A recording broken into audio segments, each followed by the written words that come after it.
Every morning at precisely 7:15, Nina would board the 7:22 train from Mayfield to Central Station. It was a journey she had made for the past 6 years, ever since landing her job at the accounting firm downtown. The routine never changed: wake up at 6 o'clock, shower, eat a quick breakfast, and walk the 3 blocks to the station. She would stand on the same spot on the platform, board through the same doors, and sit in the same seat if it was available, third carriage, right side, facing forward, next to the window. Nina's life ran like clockwork, predictable and safe. And that's exactly how she liked it. After growing up in a household where chaos reigned and nothing was certain, she found comfort in routine. Her colleagues often joked that they could set their watches by her arrival at the office. "Here comes Nina," they'd say, "right on time as always." The 40-minute train ride was Nina's time to prepare for the day. She would put in her earbuds, play the same playlist of soft instrumental music, and read whatever novel she was working through that week. Sometimes she would look out the window at the passing scenery, the suburbs giving way to industrial areas and finally the city skyline appearing in the distance. But mostly, she kept to herself, absorbed in her book, barely noticing the other passengers who came and went. That Tuesday morning began like any other. The early autumn air had a slight chill to it as Nina walked to the station, clutching her travel mug filled with ginger tea. The platform was relatively empty, just the usual faces she recognized but never spoke to: the elderly man with the tweed cap, the young woman with bright blue hair who always looked half asleep, and the businessman who never looked up from his phone. The train arrived exactly on time, and Nina boarded, making her way to her preferred seat. She settled in, took out her book, a historical novel she was halfway through, and prepared for the familiar journey. At the next stop, more passengers got on, filling most of the remaining seats. Nina barely glanced up. 3 stops later, at Rosewood Station, the doors opened, and a rush of new passengers boarded. Nina felt someone slide into the seat beside her but didn't look up. She never engaged with strangers on the train if she could help it. Public transportation was a necessity, not a social event. But then something unusual happened. A voice beside her said, "Excuse me, but is that the new Priya Sharma novel?" Nina looked up, surprised. A woman about her age was looking at her book with interest. She had warm brown eyes behind tortoiseshell glasses and a friendly smile that somehow didn't seem intrusive. "Yes, it is," Nina replied, slightly taken aback. She wasn't used to conversations on the train. "I've been wanting to read that." "How are you finding it?" the woman asked. There was something about her manner, genuine and unpretentious, that made Nina respond more fully than she might have otherwise. "It's really good, actually. Not what I expected, but in a good way." "That's exactly how I felt about her last book," the woman said. "I'm pretty, by the way." "Nina," she replied, noticing that she'd already lost her place in her book and, strangely, didn't mind. The conversation flowed easily after that. Preeti was a graphic designer who had just started a new job in the city. They discovered they had similar taste in books and music. The 40 minutes passed more quickly than Nina could remember in years. When the train pulled into Central Station, Nina was almost disappointed. "This is my stop," she said, gathering her things. "Mine too," Preeti replied with a smile. "Maybe I'll see you tomorrow." "I take this train every day," Nina said, surprising herself with how much she hoped they would meet again. The next morning, Nina found herself paying more attention to her appearance than usual. She chose a different scarf, one with more color than she typically wore, and arrived at the platform 5 minutes earlier than her usual time. She told herself it was just to ensure she got her preferred seat, but part of her was looking for Preeti. When Preeti boarded at Rosewood Station and sat next to her again, Nina felt an unfamiliar flutter of pleasure. Their conversation picked up where it had left off, as if they were old friends catching up rather than new acquaintances. This pattern continued for several days. Nina found herself looking forward to the train ride in a way she never had before. She and Preeti exchanged phone numbers on the third day, and Nina discovered that breaking from her routine wasn't as terrifying as she'd always imagined. What Nina didn't realize yet was how much this chance encounter would eventually change the course of her carefully structured life. She didn't know that Preeti would introduce her to new experiences, new people, and new ways of thinking. She couldn't foresee that this simple connection made on a morning commute would lead her to question everything she had built her life around. All she knew was that for the first time in years, she was experiencing something new, something unpredictable. And rather than causing anxiety, it filled her with a quiet excitement. 1 week after they first met, as they were leaving the train together, Preeti turned to her and said, "Some friends and I are going to an art exhibition on Saturday. Would you like to come?" Nina hesitated. Saturdays were for grocery shopping, laundry, and preparing for the week ahead. She never deviated from this schedule. But something inside her, something new and unfamiliar, made her nod and say, "Yes, I'd like that." As she walked to her office building that morning, Nina realized she was smiling. The predictable patterns of her life were beginning to shift, and somehow, that didn't feel threatening anymore. It felt like the beginning of something important. What she didn't know then was just how important this friendship would become, or how it would eventually lead her to face the very fears that had shaped her rigid routines in the first place. The journey that began with a simple question about a book would take her places she never imagined she could go.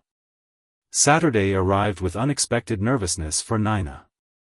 She stood in front of her closet, something she rarely did for more than a few seconds.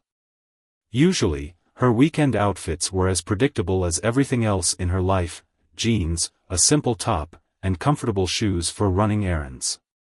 But today was different. Today she was stepping outside her carefully constructed routine.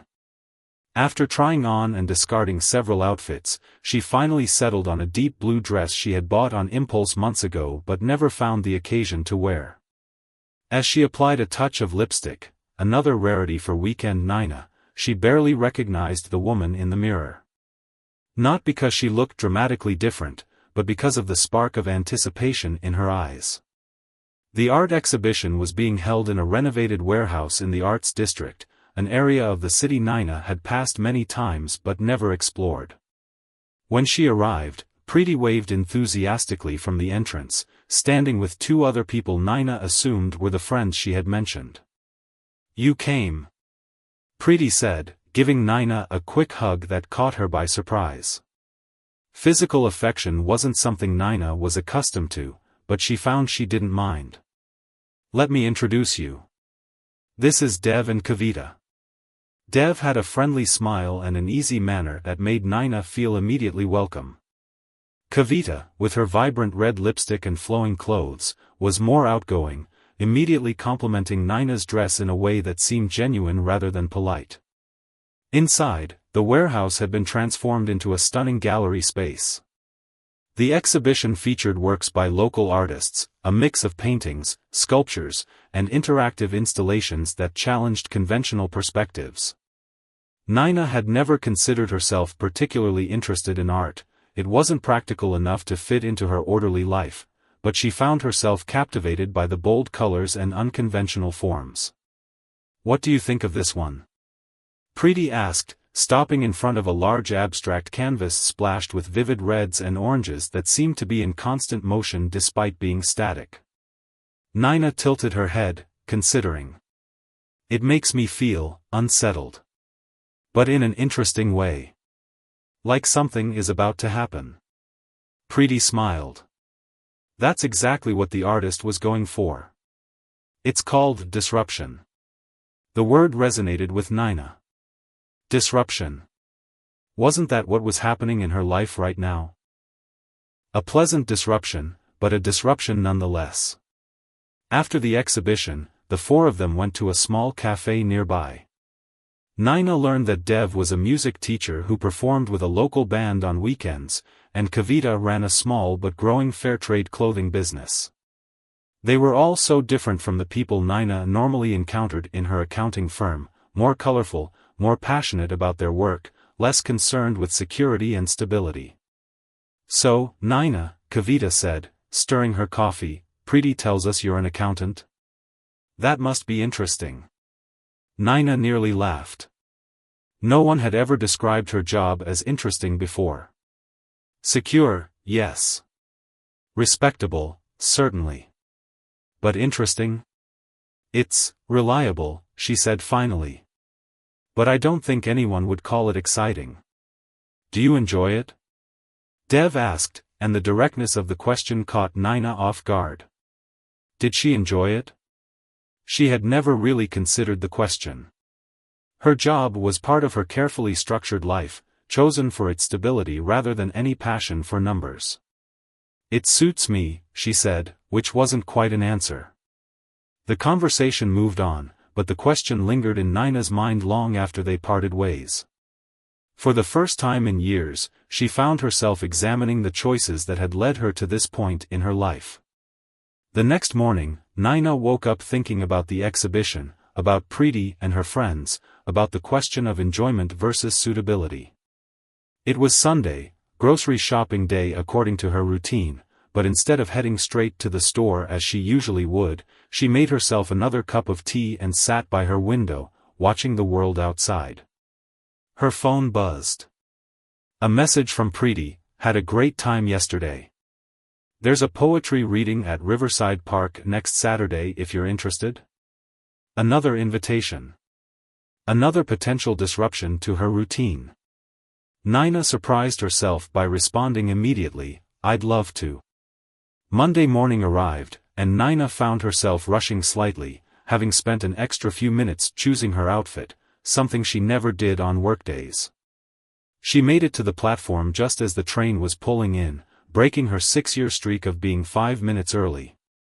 Preeti was already on the train, saving the seat beside her.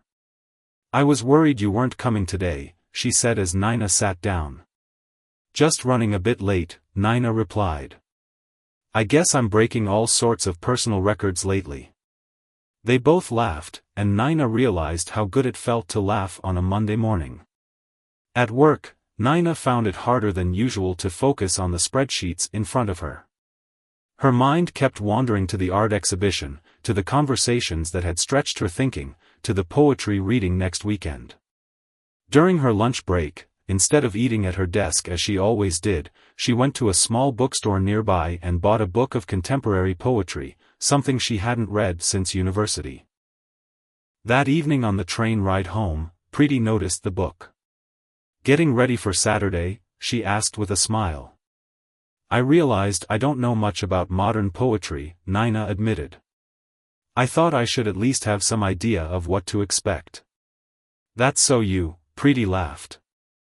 "Always prepared. Is that how you see me?" Nina asked, genuinely curious. "As always prepared?" Preeti thought for a moment. "I see you as someone who likes to know what's coming. There's nothing wrong with that. But I also think you're more adventurous than you give yourself credit for." "What makes you say that?" "Because you said yes to a complete stranger on a train," Preeti replied simply. "That takes a certain kind of courage." Nina had never thought of herself as courageous. Cautious, yes. Practical, certainly. But brave? That was new. As the days passed and Saturday approached, Nina found herself paying more attention to the world around her. She noticed the changing leaves in the park she passed every day, the new cafe that had opened on the corner, the way the light hit the buildings differently in the early morning. It was as if meeting Preeti had not only disrupted her routine but had also removed a filter that had been muting the colors and textures of her life. What Nina didn't realize was that this awakening was just beginning, and that the greatest challenges, and rewards, were still to come. The woman who had built walls of routine to protect herself from life's uncertainties was starting to peek over those walls, curious about what lay beyond. And what she would find there would test everything she thought she knew about herself. The poetry reading in Riverside Park turned out to be nothing like Nina had imagined. She had pictured a formal event with rows of chairs and a podium, but instead found a casual gathering on blankets spread across the grass. People of all ages sat in small groups, some with picnic baskets, others with bottles of wine, creating an atmosphere more like a festival than a literary event. "This isn't what I expected," Naina whispered to Preeti as they found a spot to sit. "That's the beauty of it," Preeti replied. "No expectations, just experiences." Dev was already there, strumming softly on a guitar. He greeted them with a warm smile and introduced them to several others in the group. Kavita arrived shortly after with a basket of homemade samosas that she passed around. The casual warmth of the gathering gradually melted away Naina's initial discomfort. When the readings began, Naina was struck by the raw emotion in the poems. Unlike the carefully structured classic poetry she remembered from school, these were unfiltered expressions of love, loss, hope, and fear. One woman read a piece about leaving her hometown that resonated with Naina unexpectedly, bringing a lump to her throat. During a break, as people mingled and refreshed their drinks, Dev came to sit beside Naina. "So what do you think? Different from balance sheets and profit margins?" he asked with a gentle tease in his voice. "Completely," Naina admitted. "But in a good way. These people are so open. They share parts of themselves I would never dream of revealing." Dev nodded.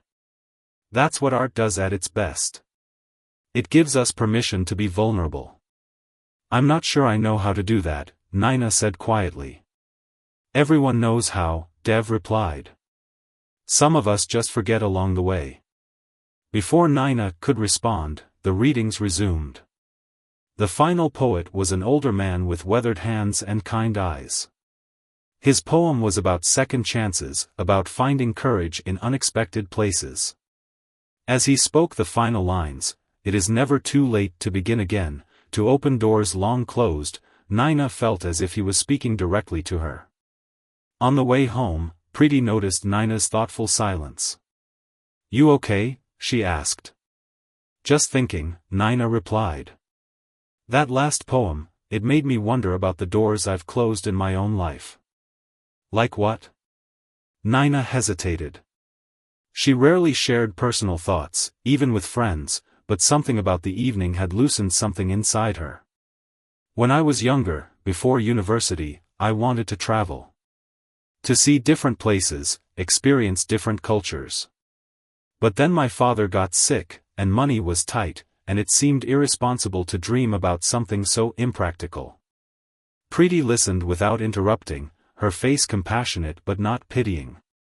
"So I chose accounting instead," Naina continued. "It was the sensible choice. Stable. Secure. And travel became the closed door," Preeti said softly. Naina nodded. "One of them, at least. But doors can be reopened," Preeti pointed out. That was the whole point of the poem, wasn't it? In the days that followed, Naina found herself thinking about that conversation often. The idea of reopening closed doors both frightened and excited her. What would it mean to revisit old dreams? To allow herself to want things that didn't fit neatly into her ordered life? At work, she began to notice how many of her colleagues seemed to share her sense of resignation, how they talked about retirement as the time when they would finally start living. Was that really what she wanted? To postpone joy for some distant future that might never arrive?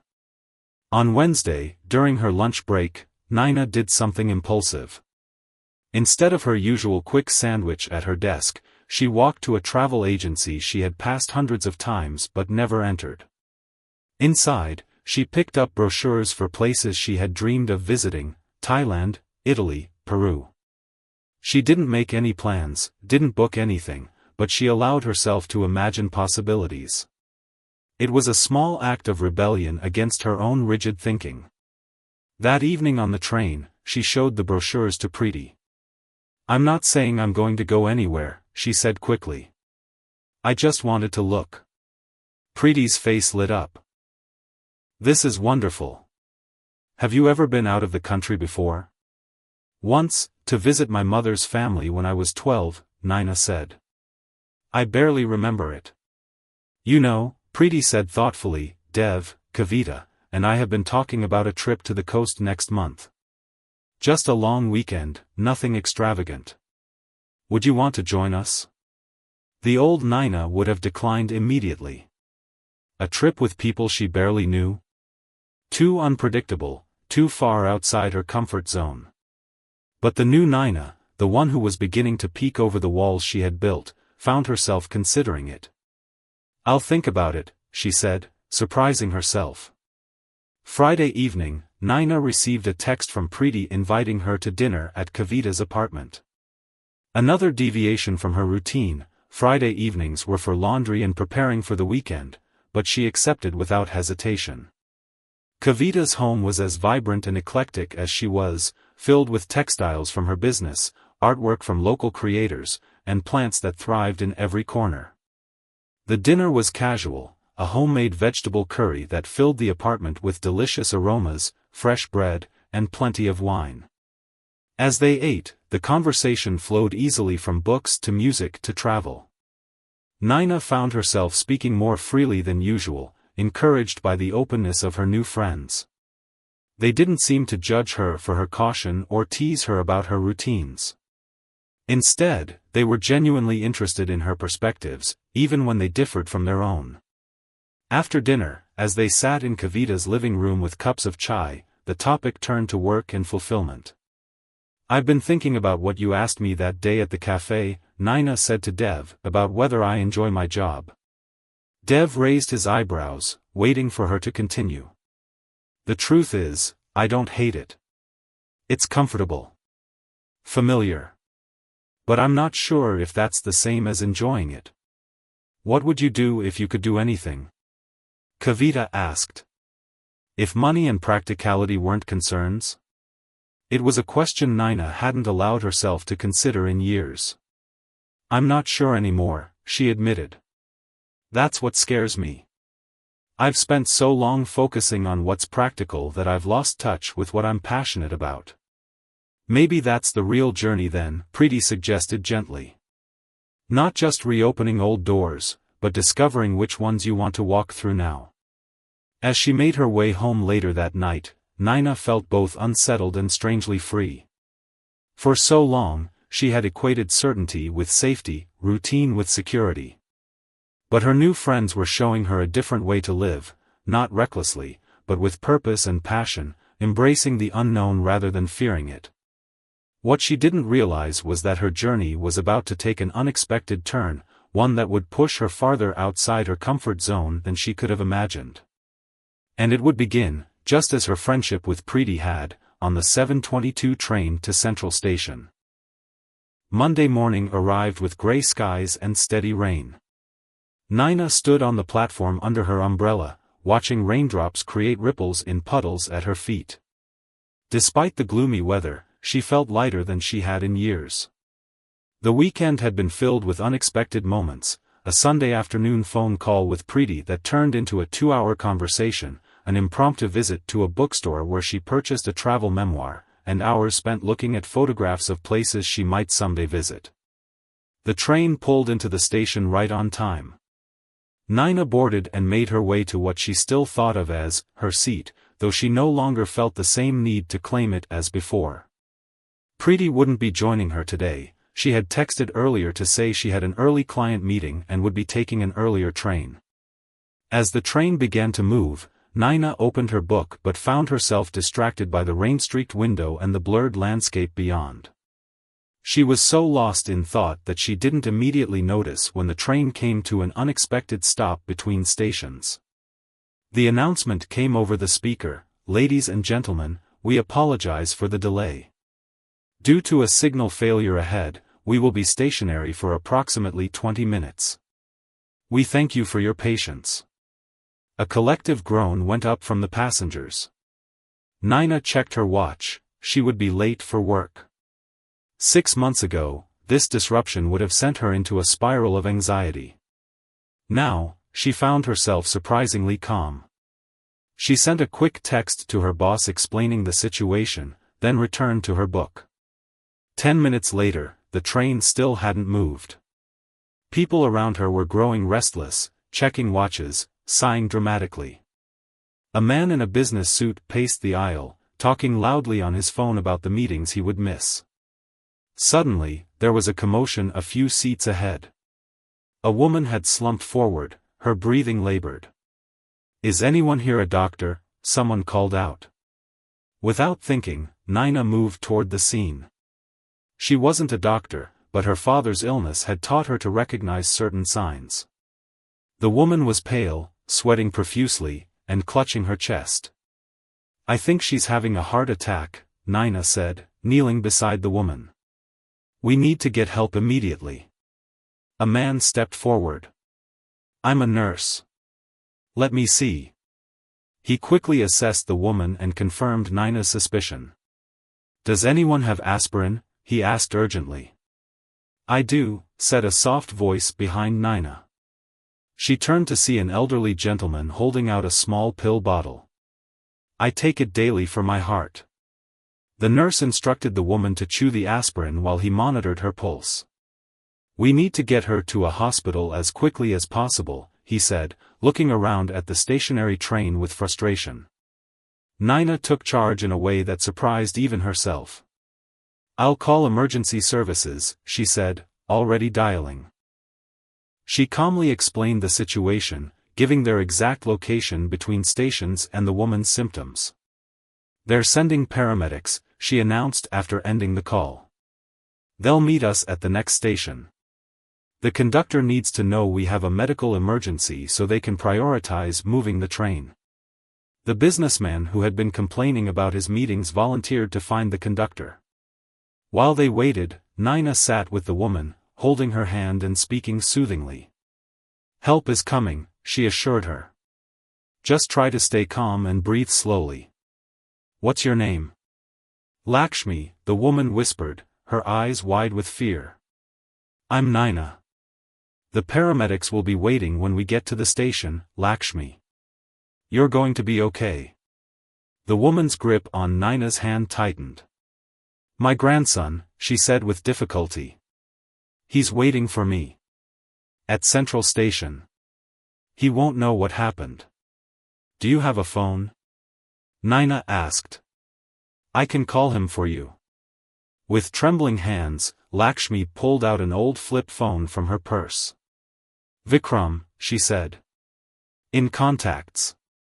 As the train finally began to move, Nina called Lakshmi's grandson, explaining the situation calmly and telling him which hospital his grandmother would likely be taken to. She promised to stay with Lakshmi until the paramedics took over. True to her word, when the train pulled into the station, Nina accompanied Lakshmi onto the platform where paramedics were waiting.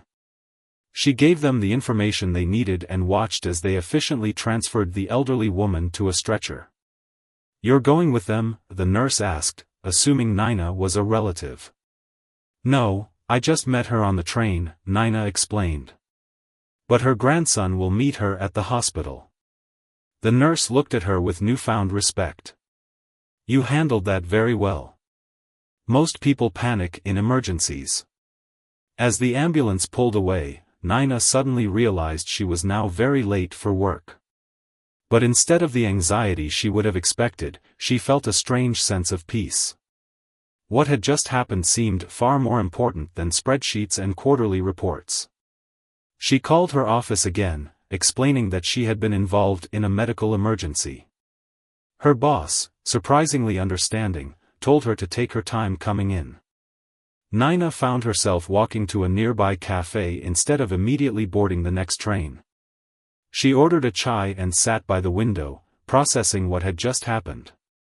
In that moment of crisis, she had acted decisively, showing a confidence she hadn't known she possessed. It was as if a different Nina had stepped forward, one who could think clearly under pressure, who could comfort a stranger in distress, who understood what truly mattered. Her phone buzzed with a text from Preeti, "How's your morning going?" Nina smiled as she typed her reply, "You won't believe what just happened." That evening, after work, Nina did something she had never done before. Instead of going straight home, she went to the hospital to check on Lakshmi. She found the elderly woman sitting up in bed, looking remarkably better, with a middle-aged man beside her whom she introduced as her son, Arjun. "This is the lady who helped me on the train," Lakshmi told him. If she hadn't been there. Arjun clasped Naina's hands in his. "Thank you," he said simply. "The doctors said that getting aspirin so quickly and getting her to the hospital without delay made all the difference." "I didn't do much," Naina protested. "The nurse did all the medical things." "You kept me calm," Lakshmi said. "You held my hand. You called my family. These are not small things." As Naina prepared to leave, promising to visit again, Arjun stopped her. "My mother tells me you work in accounting?" Naina nodded, wondering where this was going. "I run a small international development organization," he explained. "We work with communities in rural areas, helping them develop sustainable businesses. We're actually looking for someone to help with our financial systems and to train local staff in basic accounting. Would you perhaps be interested in hearing more about it?" Naina blinked in surprise. "International, as in overseas?" Arjun nodded. "Mainly in Southeast Asia. It would involve some travel." 6 months ago, Naina would have politely declined without a second thought. A job that involved travel? Unpredictable situations? Working outside her carefully structured environment? Impossible. But now, standing in the hospital corridor, having just witnessed how fragile life could be and how quickly everything could change, she heard herself say, "I'd be very interested in learning more." As she left the hospital and headed for the train station, Naina felt as if she was standing at a crossroads. The universe, it seemed, was offering her a chance to reopen those closed doors she had been thinking about. The question was, did she have the courage to walk through them? What she didn't know was that the most significant test of that courage was still to come, and that it would force her to confront the deepest fears that had shaped her life for so long. The business card Arjun had given Naina sat on her kitchen counter for 3 days. She would pick it up, study the embossed logo of his organization, Global Community Partners, and then set it down again, her mind swirling with conflicting thoughts. The position he had described sounded fascinating. Traveling to rural communities, setting up financial systems, training local people in accounting skills that could help their businesses grow. It was meaningful work, the kind that made a tangible difference in people's lives. But it would mean leaving behind the security she had spent years building. Her apartment with its familiar comforts. Her job with its predictable challenges. The routines that had protected her from uncertainty for so long. On Thursday morning, as Naina and Preeti sat together on their usual train, Naina finally shared the story of Lakshmi and Arjun's job offer. Preeti's eyes widened. "Naina, that's incredible. What an opportunity." "It's also terrifying," Naina admitted. "I've never done anything like this. What if I'm not good at it? What if I hate being away from home? What if you love it?" Preeti interrupted gently. "What if this is exactly what you've been looking for without even knowing it?" The question lingered with Naina throughout her workday. That evening, instead of going straight home, she visited Lakshmi again. The elderly woman was being discharged the next day and was in good spirits, her color much improved. "Arjun told me about the job he mentioned to you," Lakshmi said, her eyes twinkling. "He's very impressed by you, you know. Says you have exactly the skills and temperament they need." "I don't know if I'm cut out for that kind of work," Naina confessed. "It's so different from what I do now." Lakshmi reached for Naina's hand. "Let me tell you something about myself, child. I was widowed at 32 with 2 young sons to raise. I had never worked outside our home, never made a single decision without consulting my husband. I was terrified." Naina listened, captivated by the quiet strength in the older woman's voice. "I took a job as a teacher, though I had no formal training. I learned as I went. I made mistakes. Some days I cried from exhaustion and fear. But I discovered strengths I never knew I had. Lakshmi squeezed Naina's hand. That's what I saw in you on the train. Strength you haven't fully recognized yet. On the way home, Naina called the number on Arjun's card and arranged to meet him the following week to discuss the position in more detail. When she shared this decision with her friends over dinner at Dev's apartment on Saturday, their support was immediate and enthusiastic. "This is perfect for you," Kavita declared. "You're so organized and precise with details, but you've also got this amazing empathy. That combination is rare." Plus, Dev added with a grin, "You'll finally get to use that passport you renewed last month." Naina looked at him in surprise. "How did you know I renewed my passport? You mentioned it when we were talking about the coastal trip, remember? You said it had been sitting and used in a drawer for 10 years. The meeting with Arjun exceeded Naina's expectations. Global Community Partners was doing remarkable work in rural Thailand, Vietnam, and Cambodia, helping women establish small businesses and agricultural cooperatives. The role he offered her would involve quarterly trips, each lasting about 3 weeks, to train staff and help develop financial literacy programs. "You wouldn't have to quit your current job immediately," Arjun explained. "We could start with you as a consultant. If it works out for both of us, we could discuss a more permanent arrangement." It was a perfect compromise, a chance to test the waters without diving in completely. Naina agreed to start in 6 weeks, which would give her time to arrange a leave of absence from her firm and prepare for her first trip to Thailand. As the weeks passed, Naina found herself caught up in a whirlwind of preparation. There were vaccinations to get, lightweight clothing to buy, language apps to download. She spent evenings researching Thai culture and customs, determined to be respectful and informed. Lakshmi, now fully recovered, invited her for dinner and shared her own experiences of traveling in Southeast Asia years earlier. Through it all, Preeti remained her steadfast supporter, offering practical advice and emotional encouragement in equal measure. One evening, as they sat in Naina's apartment surrounded by travel guides and packing lists, Preeti looked at her with a mixture of pride and wistfulness. "You know, that first day on the train, I just wanted someone to talk to about a book," she said. "I never imagined where it would lead." Naina smiled. "Neither did I. But I'm so glad you spoke to me." "Are you scared?" Preeti asked. Terrified, Naina admitted. But also excited. "It's an odd combination." "I think that's how we're supposed to feel when we're growing," Preeti said thoughtfully.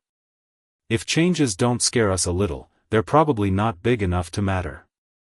The week before her departure, Naina's boss called her into his office. She expected a final review of the arrangements for her absence, but instead found him looking unusually serious. "I'll be direct, Naina," he said. "We've been approached about a potential merger with a larger firm. If it goes through, there will be significant restructuring. Many positions will be eliminated."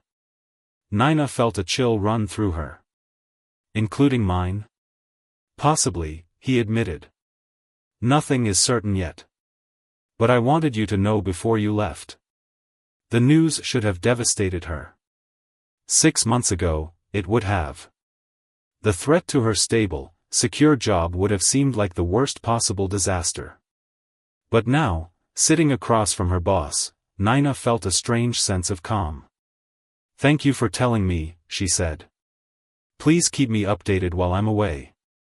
As she walked back to her desk, Naina realized something profound had shifted within her. The prospect of losing her job still concerned her, of course, she had bills to pay and responsibilities to meet. But it no longer felt like the end of the world. Perhaps because she was already stepping into a new beginning. That evening, as she finished packing her suitcase, Naina found herself drawn to a small wooden box on her bookshelf. Inside were keepsakes from her father, his reading glasses, a favorite fountain pen, and a letter he had written to her just before he died. She hadn't read it in years, finding it too painful, but tonight she carefully unfolded the delicate paper. "My dearest Nina," it began. "By the time you read this, I will be gone. I leave with only one regret, that my illness has forced you to set aside your dreams to care for me. My greatest wish for you is that you will find the courage to reclaim those dreams. Life is too precious to live in fear. Take risks. Embrace uncertainty. Find joy in the journey, not just the destination. Know that wherever you go, whatever you do, my love goes with you always." Tears streamed down Nina's face as she read the words. All these years, she had thought she was honoring her father's memory by being cautious, by choosing security over adventure. But his deepest wish had been for her to do exactly the opposite. As she placed the letter carefully back in its box, Nina felt as if a weight had been lifted from her shoulders. The journey ahead still frightened her, but now she understood that facing that fear was part of truly living. What she didn't yet realize was that the greatest challenge of her journey would come not from the unfamiliar surroundings of Thailand, but from an unexpected revelation that would force her to confront the most painful chapter of her past. Bangkok greeted Nina with a cacophony of sensations, the humid air clinging to her skin, the symphony of unfamiliar sounds, the riot of colors and smells that overwhelmed her senses after the 20-hour flight. Standing outside Suvarnabhumi Airport, suitcase in hand, she felt a momentary panic. What had she been thinking? She was thousands of miles from home, in a country where she didn't speak the language, about to do work she had never done before. She took a deep breath, remembering her father's words. Embrace uncertainty. Find joy in the journey.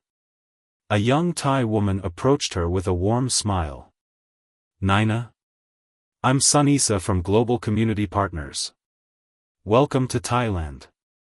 The drive from the airport to her hotel gave Nina her first glimpse of Bangkok, a fascinating blend of ancient temples and modern skyscrapers, street vendors and luxury malls, all coexisting in vibrant harmony. Sunisa pointed out landmarks and explained that tomorrow they would travel to the northern province of Chiang Rai, where Nina would be working with women's cooperatives. That night, despite her exhaustion, Nina sent messages to Preeti and her other friends, sharing her first impressions and marveling at the fact that she was actually here, doing this. Before falling asleep, she updated the travel journal she had started, an idea suggested by Kavita as a way to process her experiences. The next morning brought new adventures as she and Sunisa, along with 2 other team members, drove north through lush countryside. The villages where they would be working were in remote areas, accessible only by rough roads that wound through mountains and forests. "The women you'll be training are very excited to meet you," Sunisa told her. "Many of them have never had formal education, but they're quick learners and eager to improve their businesses." Nina's first workshop was with a group of 15 women who ran a weaving cooperative, creating beautiful textiles that were sold in markets and to tourists. Using a translator, she began teaching basic accounting principles, adapting her approach when she realized that some of the women were more comfortable with visual learning than written instructions. By the end of the first week, Nina had fallen into a rhythm. Mornings were spent in workshops, afternoons visiting individual businesses to offer specific advice, and evenings planning the next day's activities. The work was challenging but deeply satisfying. She was making a real difference, using her skills to help others in tangible ways. On her 10th day in Thailand, Nina visited a small farm run by a family who grew organic herbs and spices. The grandmother of the family, a tiny woman with a face creased by sun and laughter, reminded her so much of Lakshmi that Nina felt an immediate connection. Using the few Thai phrases she had learned, supplemented by gestures and smiles, she managed to communicate without the translator who had stepped away briefly. As they walked through the fragrant herb garden, the old woman stopped suddenly and picked a sprig of something, offering it to Nina. "By Harappa," she said, gesturing for Nina to smell it. The scent transported Nina instantly to her childhood, to her mother's kitchen, to Sunday dinners when the whole family gathered together. Holy basil. It had been her mother's favorite herb, used in her special curry that everyone loved. Cob kun ka, Nina thanked her, using one of the phrases she had learned. The woman smiled and patted her hand, seemingly understanding the moment of connection that had passed between them. That evening, back at the small guesthouse where the team was staying, Nina found herself thinking about her mother more than she had in years. Veena had passed away when Nina was just 14, leaving a void that had never truly been filled. After her father's illness began a few years later, Nina had become so focused on caring for him and then on establishing financial security that she had pushed away many of the memories, finding them too painful to dwell on. She opened her laptop to check her emails before bed and found a message from Arjun with a surprising update. "I was having dinner with my mother last night, and she mentioned that in your conversations, you told her your full name is Nina Veena Sharma. She asked if by any chance your mother's name was Veena Patel before marriage. This may seem odd, but it's important to her." Nina stared at the screen in confusion. How would Lakshmi know her mother's maiden name? She quickly typed a reply, "Yes, that was my mother's name before marriage. Why does she ask?" The reply came within minutes, asking if they could speak via video call. Despite the late hour, Nina agreed, her curiosity piqued. Arjun's face appeared on screen, Lakshmi sitting beside him, her expression a mixture of excitement and apprehension. "Nina," Lakshmi began, her voice trembling slightly. "I need to tell you something that may come as a shock. I knew your mother many years ago. We were best friends in university." Nina gasped. "You knew my mother?" She never mentioned. "We lost touch after graduation," Lakshmi continued. "I moved to London with my husband, and Veena stayed in India. Years later, when I returned after my husband's death, I tried to find her, but by then she had married your father and moved away. I had no way to contact her." Nina's mind was reeling. How was it possible that after all these years, all these coincidences, she had encountered her mother's long-lost friend? "There's more," Lakshmi said, her eyes filling with tears. "Veena and I weren't just friends. We were like sisters. We made a promise to each other that if anything ever happened to one of us, the other would look out for her children. I've been searching for you for years, Nina. Ever since I learned of Veena's passing." The revelation hit Nina like a physical blow. All those years when she had felt so alone after her parents' deaths, there had been someone out there who had promised to care for her, someone who had been searching for her. "Why didn't you find me?" Nina asked, her voice barely above a whisper. "Your father changed your family name after Veena died," Arjun explained gently. "He went back to using his family's original surname, not the anglicized version they had used when they were married. It made it nearly impossible to track you. And then, by some miracle, you were on that train," Lakshmi said, wiping away tears. "You helped me without knowing who I was. When you told me your first name was Nina, I wondered, but there are many Ninas. It wasn't until you mentioned your mother's name during one of our visits that I began to suspect." Nina sat in stunned silence, trying to process this flood of information. Part of her was overjoyed to find this connection to her mother, this living link to a past she had tried so hard to forget. But another part felt a rising anger. Where had Lakshmi been when her father was dying? When Nina had given up her dreams to care for him? When she had been utterly alone in the world? "I need time," she said finally. "This is a lot to take in." Lakshmi nodded, understanding in her eyes. "Of course, my dear. Take all the time you need. But please know that finding you is the greatest gift of my life. Whatever happens next is up to you." After ending the call, Nina stepped outside into the warm night air, her mind in turmoil. The stars above seemed impossibly bright, the night unusually quiet except for the distant chorus of insects. She had come to Thailand seeking new experiences, hoping to grow beyond the limitations she had placed on herself. Instead, she had found an unexpected bridge to her past, one that threatened to reopen wounds she thought had long since healed.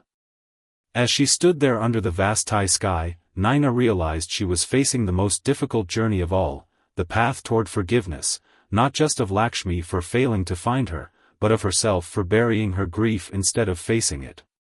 And perhaps most challenging of all, learning to accept that some questions about our lives may never have satisfying answers. For the remainder of her time in Thailand, Naina threw herself into her work with an almost desperate intensity. From dawn until well past dusk, she conducted workshops, visited cooperatives, and created detailed financial plans for the women she was helping.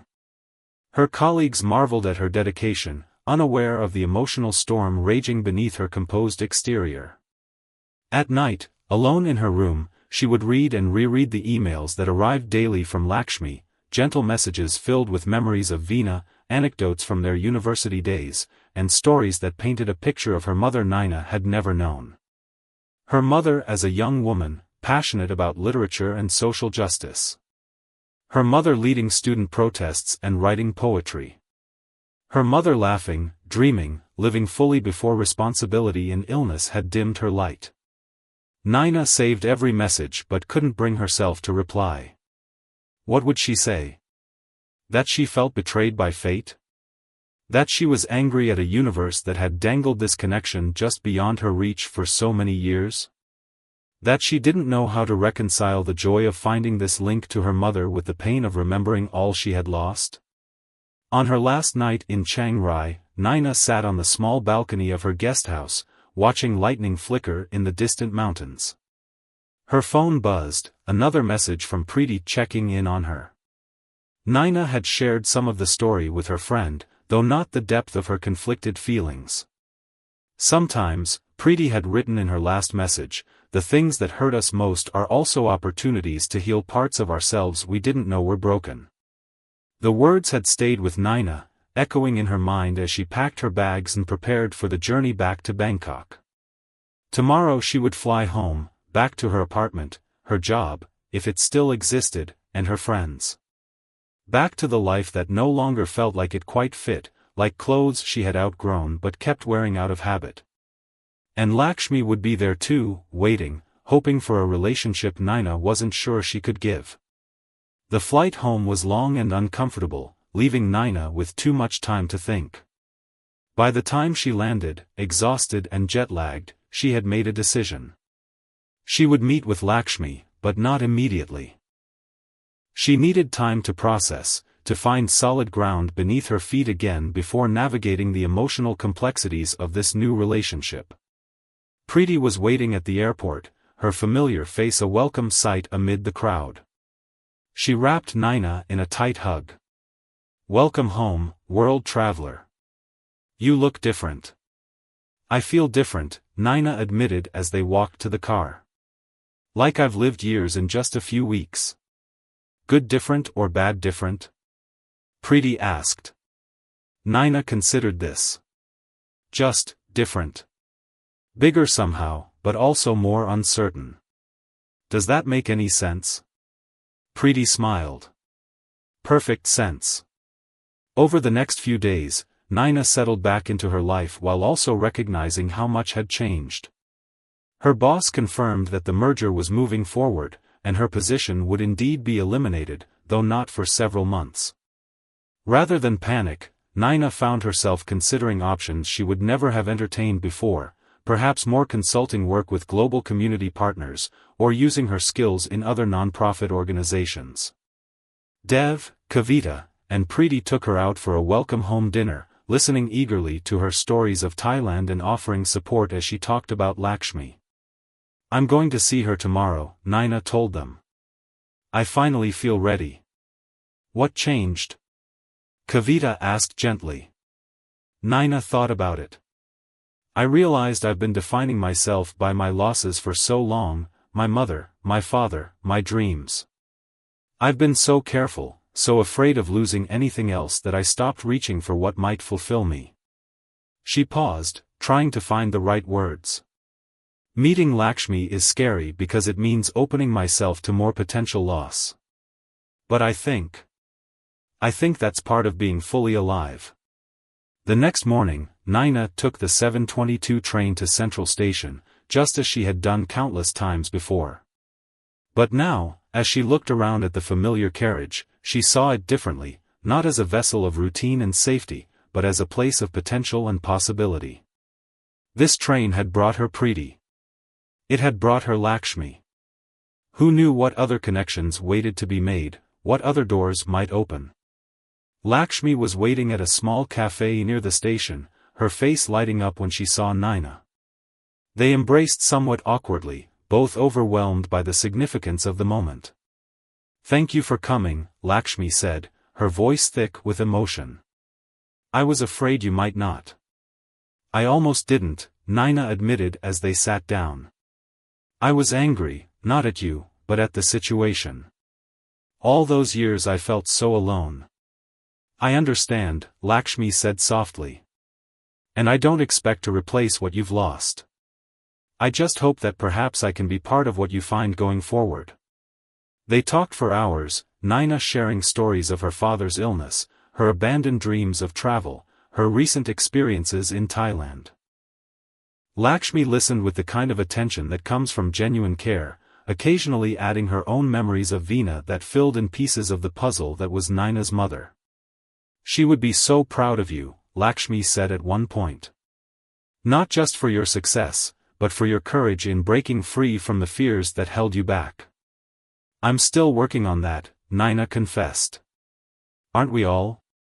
Lakshmi replied with a gentle smile. "Life isn't about reaching a state of fearlessness. It's about continuing to move forward despite the fear." As they parted, plans already made to meet again soon, Nina felt something shift inside her, a quiet settling, as if pieces that had been out of alignment for years were finally finding their proper place. 6 months later, Nina stood in the Bangkok airport again, this time not as a nervous novice but as a seasoned traveler. She had accepted a full-time position with Global Community Partners, dividing her time between their offices in her home city and their projects across Southeast Asia. Her apartment was sublet to a young professional, her possessions pared down to what truly mattered. Lakshmi had become a beloved fixture in her life, not replacing her parents, but offering a different kind of support, a bridge between who Nina had been and who she was becoming. They often joked that Veena had orchestrated their meeting from beyond, finally fulfilling the promise the two friends had made to each other decades ago. And Preeti? Their friendship had deepened into something precious and essential. They still met regularly when Nina was home, marveling at how a simple conversation about a book had set in motion events that transformed both their lives. Today, as Nina waited to board her flight to a new project site in Vietnam, her phone buzzed with a text from Preeti, "Safe travels. Remember when you thought routine was the only path to security?" Nina smiled as she typed her reply, "The greatest security comes from knowing you can handle whatever happens outside your routine. That, and knowing who's waiting for you when you come home." As her flight was called, Nina gathered her belongings and moved toward the gate. She no longer feared the unknown journeys ahead.